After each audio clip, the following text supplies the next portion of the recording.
Olá, boa tarde. Está no ar o programa especial Balanço 100 Dias Baixada Santista. Até sexta-feira você acompanha na Record Litoral e Vale uma série de entrevistas com os atuais prefeitos da nossa região.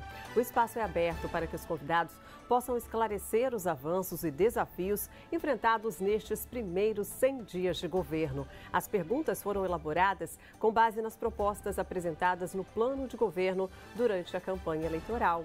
O Balanço Especial 100 Dias Baixada Santista é realizado pela Record Litoral e Vale em parceria com o Jornal da Orla. E dividindo a bancada ao meu lado está o jornalista e diretor de redação do Jornal da Orla, Eduardo Silva. Boa tarde, Eduardo. Boa tarde, Valéria. Boa tarde a você que nos acompanha. O programa especial de 100 dias é uma prestação de contas profunda e transparente para que os munícipes possam conferir tudo em casa e fazer as suas análises. É isso mesmo. Esse programa tem como segundo convidado nessa rodada de entrevistas aqui no estúdio. Recebemos aqui no estúdio da Record Litoral e Vale o prefeito de Praia Grande, Alberto Mourão. Seja muito bem-vindo. Bem-vindo, prefeito. Boa tarde. Boa tarde, Valéria, Boa tarde, Edu. prefeito. Boa tarde, população da Baixada Santista, especial Praia Grande, né? Exatamente. E já começamos com a primeira pergunta relacionada a uma área importante na cidade, que é a área da saúde. O senhor falou durante a campanha sobre a intenção de construir, de ampliar as unidades, mas queremos saber como está o andamento dessas obras. Inclusive, foi tema de um assunto numa reunião em Brasília, onde o senhor foi tratar de diversas áreas, mas acredito que a saúde também esteja entre esses temas. Aliás, foi o tema mais importante da minha pauta lá e outros temas da macrodrenagem. Na questão da saúde, a gente retomou as obras da unidade da saúde da mulher, que fica no canto no Boqueirão, a unidade também do campo da aviação, para a construção da sede da USAFA do campo da aviação. Já estão planejando a ampliação da USAFA Solemar, já identificamos terreno e agora a fase de projeto. A nova unidade, que também vai ampliar, triplicar o tamanho da unidade de Esmeralda. O projeto já em andamento, a gente espera no começo do início do segundo processo licitatório, para que a gente possa equacionar a distribuição das equipes. E trabalhando também na ampliação da unidade do Jardim Alice. Essa unidade vai dobrar de tamanho e para isso a gente precisa deslocar o PIC, que é o Centro de Apoio ao Idoso que nós temos ali naquela região. Ele vai se deslocar para um novo prédio, também está andando bem. Então, assim, acho que na saúde básica e na especialidade a gente está caminhando bem. Tomamos medidas muito fortes, né? Eu queria dizer que começamos um grande mutirão, nós vamos fazer 90 mil exames e consultas durante o mês de abril e maio. A gente teve que equacionar o orçamento, porque nós estamos falando de investimento de 25 milhões. E porque eu tenho 134 mil exames no estoque. É muito, passou do limite. O que eu estou fazendo? Determinei que saísse com esse mutirão. Então, a gente está agendando todos, já foram agendadas todas, 90 mil já foram agendadas até o fim de maio. E eu pretendo equacionar a questão financeira e ampliar, eu quero trazer para a normalidade. A normalidade seriam 24 mil, que é a produção mensal, para você levar no máximo 30 a 35 dias para fazer o exame. Perfeito. Ainda na área de saúde, como é que está a questão da central de distribuição de remédios que o senhor pretende implantar? E, além disso, o SAMU, que tem base em Itanhaém, que pode vir para Praia Grande, isso é uma realidade? É uma realidade, a gente precisa tocar essa realidade que é crua, né? A gente tem um tempo de resposta. O que é tempo de resposta? Quando você levanta o seu telefone, liga para a central, para dizer qual é a sua satisfação de quem está ali no quadro médico, ele vai ser classificado no grau 1, 2 ou 3. O que está acontecendo é que a central que atende é Itanhaém, para atender Mongaguá, Itaém, Peruí e Toledo. Então a gente fica refém de uma central externa que não tem condições técnicas. Eles usam um mapa de papel ainda. Ele não sabe onde está a ambulância, ele consegue disparar a ambulância do Boqueirão para atender em Solemar, do Solemar vai atender no Boqueirão. Então, o que acontece? Eu estou levando 12, 13, 14, 15 minutos. Não dá para esperar, numa emergência, 15 minutos de ambulância. Essa é uma rotina de anos. Eu fui para Brasília para conversar com o ministro, deixei protocolado lá, para que ele dispare o comitê técnico do SAMU nacional, para que venha até a Baixada, para a gente analisar. Ou a gente traz o SAMU, a gestão SAMU de Itanhaém para nós, ou ele cria uma gestão só para a cidade de Praia Grande. Nós somos 380 mil fixo e 700 mil flutuante. O litoral não chega à metade disso. Então a gente precisa equacionar. Nós temos condições técnicas para fazer um trabalho, já que a gente tem 400 km de fibra ótica, tem uma condição técnica de implantar um centro de operações mais eficiente. E a central de distribuição de remédios?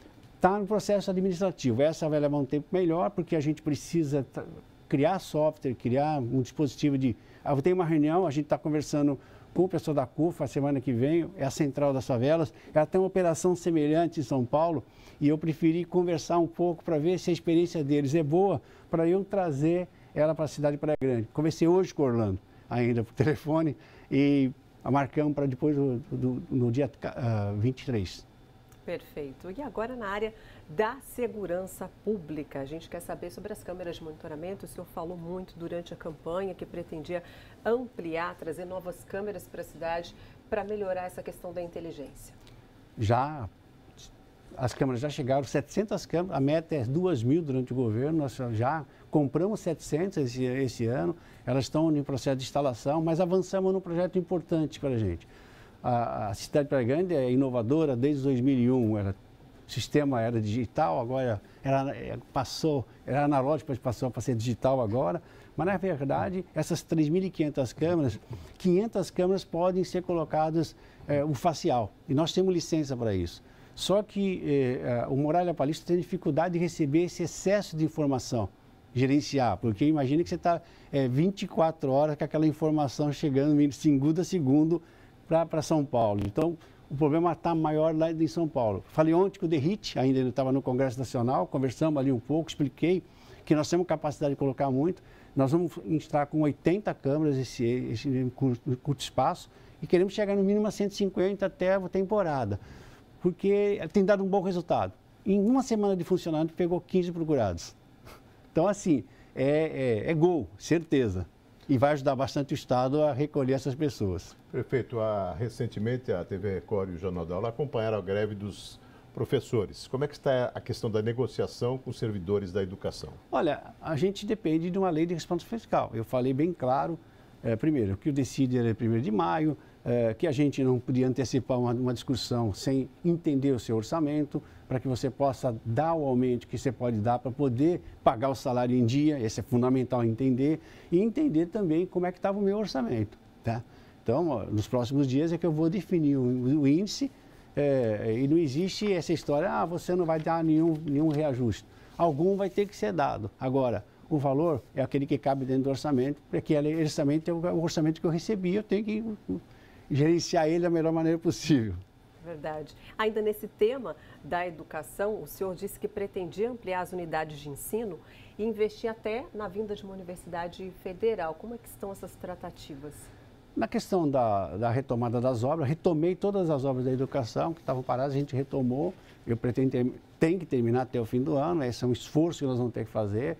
Só tem uma obra que talvez não consiga, que o empreiteiro está em processo de falência, então aí se eu pedir para acelerar, fazer a rescisão do contrato, para chamar o segundo colocado, para retomar essa obra, é a obra que mais está me preocupando, até porque se ficar abandonado você está perdendo o material que está lá, então é fundamental a gente terminar. Eu acho que nesse aspecto sim. A questão da universidade foi uma das conversas ontem. Eu fui até o Arthur Quioro, que gerencia 45 hospitais federais, que são hospitais federais universitários, e para entender como é que está funcionando e nós conseguimos fazer uma conversa para que faça uma transição para transformar o hospital no hospital universitário. A gente ainda está na fase embrionária, a gente está procurando um caminho para melhorar a gestão do hospital, efetivamente, e aí desembarcar no possível criação de alguma coisa superior aí também. Prefeito, nós estamos no mês da conscientização sobre o autismo. Como é que a sua gestão está cuidando desse tema tão importante? Nesse bloco que eu determinei que fizesse as 90 mil exames, também estão os autistas. A gente precisa, são 1.400 exames, pessoas que estão precisando fazer o exame. Estava lá sem fazer, o que eu determinei, que acelerasse nesse bloco de abril e maio esse exame. São os exames mais complexos, você envolve 4 ou 5 especialidades, isso já está claro. Na próxima semana a gente tem uma reunião não só para discutir esses exames, mas para discutir um programa específico definitivo, que era a proposta de campanha. Avançamos bastante. Qual é?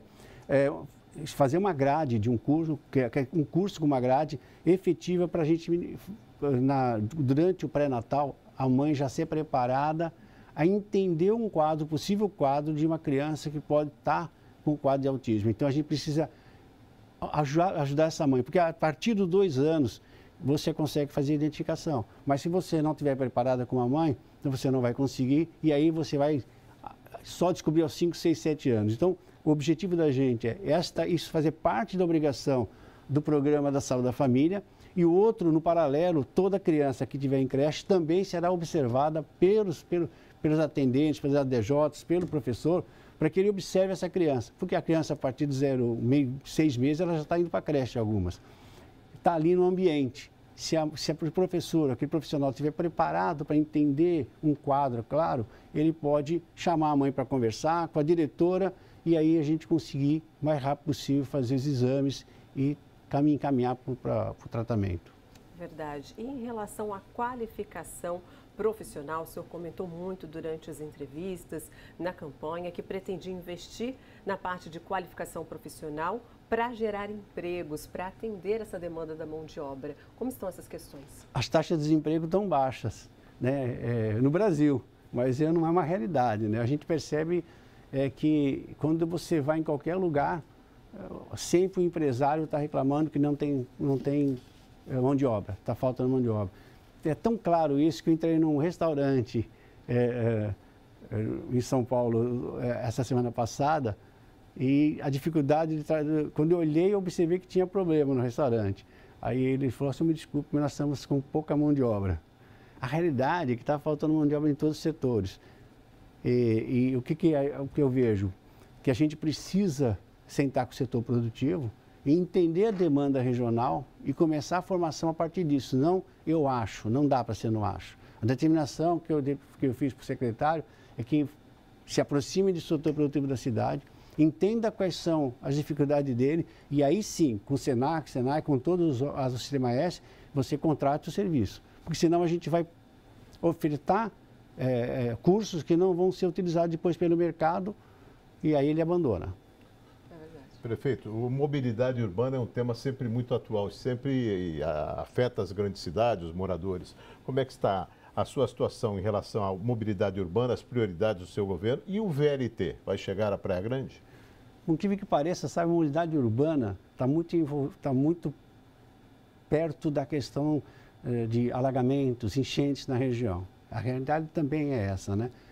Basta que a meia dúzia de pingo para a região, porque os ônibus não transitam. A gente de Praia Grande para o centro de São Vicente e Santos, saem 138 ônibus por minuto. Nós estamos falando de 69 mil passageiros por dia. Você sabe quanto é transportado no VLT de Santos, no trecho ainda implantado? 25 mil dia. A gente tem 3 vezes mais que pode colocar no sistema. Então, a minha pressão em cima do Estado, a gente está fazendo uma prévia do trecho, por onde ele vai passar, para facilitar a discussão junto com o Estado, até porque vai impactar dentro da cidade, para que a gente leve a nossa proposta, que é sair pela Pontos Barreiros, já virar à esquerda e você vai chegar com 3.280 metros, você chega ali no Sítio do Campos. E automaticamente isso já consegue colocar no sistema 69 mil passageiros. Ajudaria demais todo o litoral sul. Imagine 138 ônibus por minuto saindo das ruas de Santos e São Vicente. O sapato vai desapertar muito, né? A mobilidade vai melhorar muito, a qualidade de vida vai aumentar, porque não só o monóxido de carbono, tem tudo que está impactando aqui no barulho. Então, é uma luta que eu quero manter, porque eu acho importante para todos nós. A gente precisa ter essa mobilidade. E também, uma das lutas que eu fiz, queria até aproveitar para falar, o Pomini esteve lá comigo, uma manifestação minha, de que eu falei da questão de dragar. A ilha de São Vicente, né, que depois encosta com o Japuí e aquela região externa, a parte continental, com Praia Grande, toda aquela parte do estuário de Santos, fora do canal de navegação, está todo ele assoreado. Então, a gente tem um canal com 16 metros de profundidade que é mantido constantemente pela autoridade portuária, mas quando se adentra a parte de todo o estuário, lá para trás, depois da Lemoa, há uma coroa de areia quase que com 3, 4, 5 metros, não mais que isso. E tem lugares que não tem meio metro. automaticamente a maré, quando empurra a água para dentro do estuário, ela fica armazenada em cima dessa coroa de areia. Então fica lá. Acho que se estiver chovendo muito, não dá para descer, que a maré está forte, está com 1,50 m. Aí a água adentra pelos canais, pelas microdrenagem e vão parar dentro das casas. Viu? Aí você não funciona o sistema regional. A ideia é que a última dragagem forte foi em 1953, pelo Departamento Nacional. O que eu quero fazer? Já que nós estamos estendendo a autoridade portuária para dentro de São Vicente, que a todo o entorno da ilha vai ser a autoridade portuária, a jurisdição dela, ela poderia usar recursos do porto para fazer essa dragagem. Até porque a gente pode avançar em dois caminhos. A primeira, se você dragar essa região toda, você permite que melhore toda a questão de alagamento de todas as cidades, até a nossa, porque as águas que vêm de lá vêm parar no estuário. E pode também, numa outra vertente, começar a discutir a implantação do modal fluvial, né, de transporte de passageiros e de carga, porque você pode criar atividades retroportuárias que, por barcaça, tragam a carga para ser embarcadas nos navios. Então, você tem toda uma dinâmica para melhorar cada vez mais o Porto de Santos. Verdade. E em relação ao período, nós estamos caminhando agora para um período de baixa temporada. E o que está sendo feito para continuar atraindo os turistas para a cidade? A gente sabe que Praia Grande é a cidade da região que mais recebe turistas no período de temporada, mas como fazer isso o ano inteiro? A pessoa tem que se sentir bem, né? Não é só ter os eventos, não. É manter a segurança, manter a limpeza, estar recepcionando bem essas pessoas, elas se sentirem como uma extensão da casa delas. Eu falo que nós, esses 125 mil imóveis de veraneio que Praia Grande tem, nos 250 mil da Baixada, são 250 mil, recepcionamos eles. Eles fazem uma extensão da casa deles. Então, eles precisam se sentir acolhidos sempre. O acolhimento é a parte mais importante do turismo. Você pode ter o melhor lugar do mundo, mas se não houver acolhimento de quem mora ali, ele não for bem tratado, não vai. Então, é trabalhar com acolhimento, a retaguarda de segurança, a retaguarda de limpeza e a retaguarda de emergência. Que é os 3 pontos mais que reclamam o turista pode reclamar. Que é o caso de nós que vamos para qualquer lugar, que é isso, né? E a cidade tem investido também no calendário, né? Sim, um calendário. Meses de baixa, ter ele vai ficar muito mais forte a partir do próximo ano. Esse ano a gente já está naquela fase da discussão interna, aprimorando esses calendários que a gente tinha, ampliando eles novamente. A gente quer remodelar a festa da Tainha, passar a ser a festa das tradições caiçaras, né? Vai mudar ela vai ser repaginada. A festa também junina, a característica ela não pode ser a cara de festa de verão, não, ela vai ter que ter uma característica junina mesmo, para que a gente possa resgatar a cultura, mas de uma maneira muito moderna, né? Trazendo para o presente, mas não perdendo a nossa ligação com a questão cultural do que ela representa, né? Para a cultura do brasileiro. É um erro a gente fazer a modernidade sem essa preocupação da preservação da memória fundamental. E dentro desse aspecto também, a feira do estudante, ela não pode ser um lugar quando ele vai ter só contato com o profissional, mas muito mais que a tecnologia nova. O mundo tem uma transformação. Então, eu não posso manter o mesmo ritmo que eu tinha, né? Eu tenho que vir aperfeiçoando para interagir. Eu me lembrava hoje que há 25 anos atrás, ninguém tinha um telefone. Todo mundo que estiver nessa sala aqui vai estar com um telefone na mão. Isso não existia. Esse mundo moderno também traz outros problemas. Cria soluções e cria problemas também. Não há dúvida disso. É nesse aspecto que você tem que governar, observando essas mudanças tecnológicas, comportamentais da sociedade, para que você possa oferecer o melhor serviço para ele e mitigar os problemas que são criados através dessa nova dinâmica. Prefeito Mourão, o senhor falou da preocupação com as enchentes, com os alagamentos, falou em macrodrenagem também. Quais as outras ações de infraestrutura que o senhor conseguiu implantar nesses primeiros 100 dias de governo? A gente está retomando todas as obras de pavimentação que eu já tinha até com recursos que eu mandei de Brasília quando eu estava lá. Mas a que eu mais estou me dedicando agora é a enfrentamento dos alagamentos na região do Ribeirópolis, a Samambaia, Esmeralda, daquela região toda. A gente está desenhando o projeto de fazer canais paralelos para a gente poder resolver o problema da maré que nós falamos agora há pouco. Quando a maré chega a 1,50 m, ela vai chegar no fundo, porque o bairro tem uma declividade quase que de 1 para 1. Então, assim, o nível de mar, a gente precisa enfrentar esse problema técnico, que aconteceu em decorrência de que muitos imóveis que foram construídos ali estavam na área de várzea. E a área de várzea é a área que a maré chega constantemente. Então, agora tem que enfrentar essa questão naquela região, que eu acho que é fundamental para eu não tenho grandes enchentes, né? Mas eu tenho alagamentos que incomodam a população. Na região da praia, a gente quer fazer, na verdade, eu chamo de piscinão linear. São um canal com 4 metros de profundidade, 3 de largura e 9 quilômetros de comprimento, para armazenar a água forte da chuva e que automaticamente fica ali estagnado, esperando parar de chover, e aí você faz o bombeamento para outros locais, em decorrência da redução da densidade pluviométrica. Então a gente tem ali um armazenamento que está se usando muito, chamado de piscinão, para poder enfrentar o alagamento naquela região e lá no fundo com outro canal paralelo também.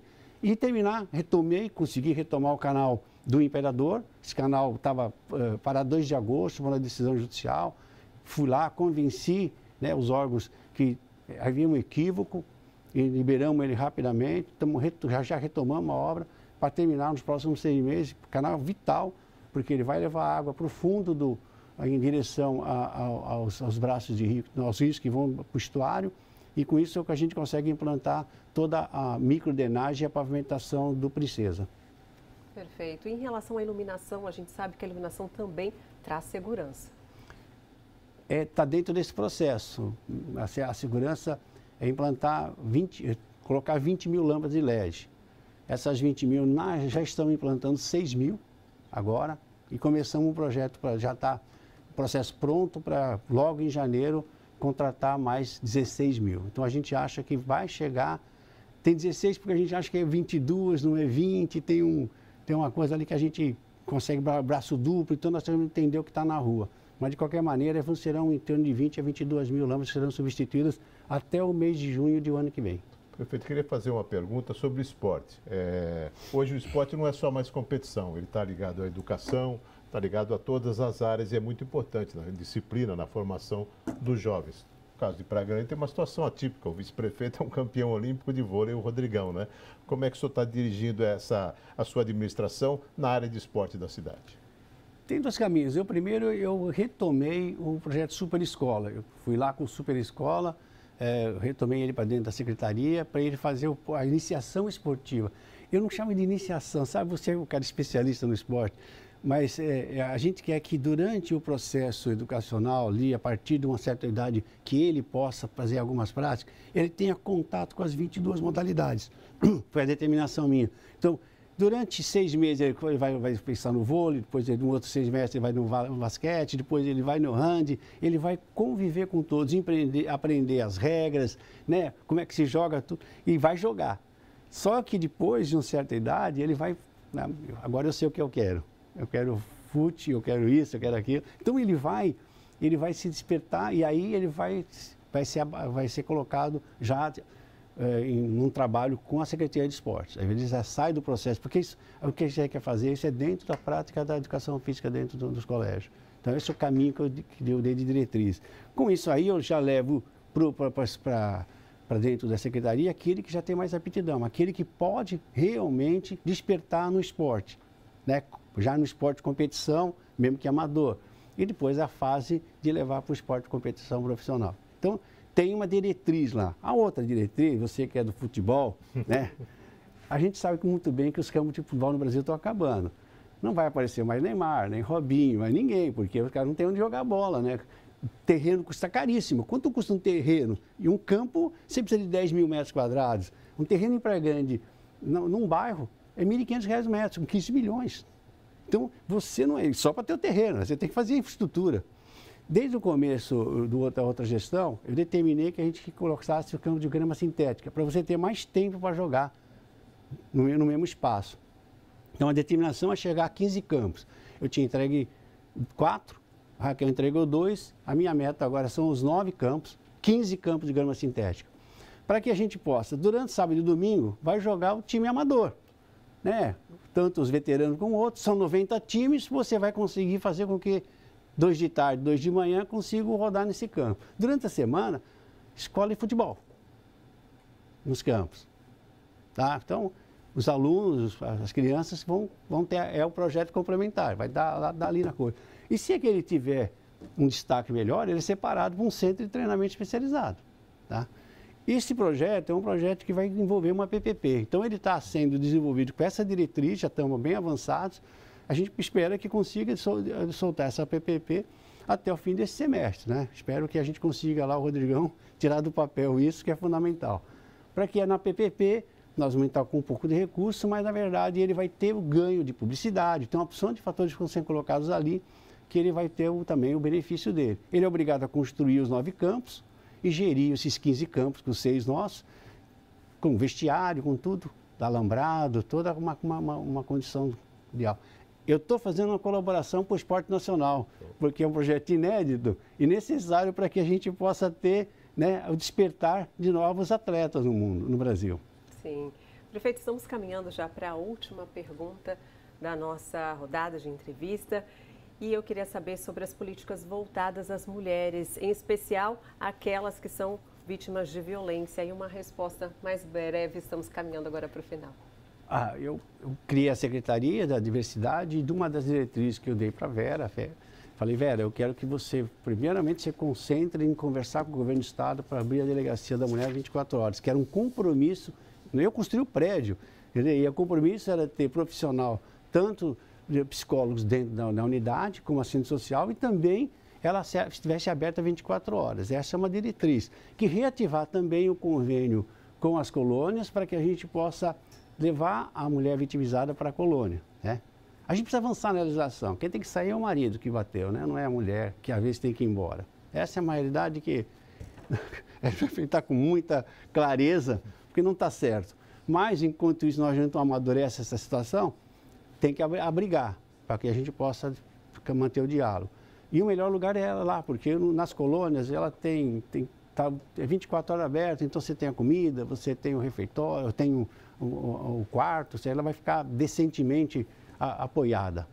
Perfeito. Agradecendo a sua participação aqui no Balanço dos 100 Dias, as suas considerações finais desse período de o senhor estar de volta à Prefeitura de Praia Grande, aquilo que o senhor já fez e que ainda pretende realizar, que não deu tempo de falar. Primeiro, agradecer a oportunidade de estar aqui para prestar conta. É importante você levar para a população as informações. Eu acho que também quero pedir para a população que tem que ter paciência, porque nesse primeiro momento você está com as suas dificuldades de entender o orçamento, as dificuldades financeiras do ano que se apresenta com imprevisível, né? Porque você está vendo a economia mundial sobre forte ataque de pensamentos diferenciados, que automaticamente pode influenciar a arrecadação dos municípios, do Estado e da União. Então, a gente precisa ter essa cautela e é isso que tem me dedicado. Então, mais uma vez, agradecer a paciência de todos e dizer para vocês que nós vamos superar todas as dificuldades e vamos caminhar cada vez mais para o progresso, para o desenvolvimento e para a geração de emprego, mas principalmente qualidade de vida. E ainda tem um tempinho, qual o seu maior desafio, prefeito? É orçamentário. É o desafio de cada um. O cara tem um problema de salário, ou tem um problema de orçamento. Esse é superar, porque as demandas são muitas, né? Mas os recursos são limitados. Tem que ser criativo. Segunda-feira eu tenho uma reunião em São Paulo para tratar disso também, com órgãos fora do setor público, que é a questão dos recebíveis. É uma lei que foi votada em julho do ano passado, eu estava no Congresso. Eu quero tentar colocar em prática essa lei federal. Então, a gente tem que achar mecanismos, tem que ser criativo. Reduzir despesa e aumentar receita sem aumentar imposto. É a dinâmica que você tem que aplicar. Tá certo, prefeito. Muito obrigada pela presença. O Balanço dos 100 Dias Baixada Santista vai ficando por aqui, então. Obrigada pela sua audiência. E até amanhã, Eduardo, também. Até amanhã, Valéria. Até amanhã para todo mundo que está nos acompanhando. Amanhã com a presença do prefeito de Santos, Rogério Santos, aqui no Balanço dos 100 Dias. Até lá, a gente Tchau. espera você.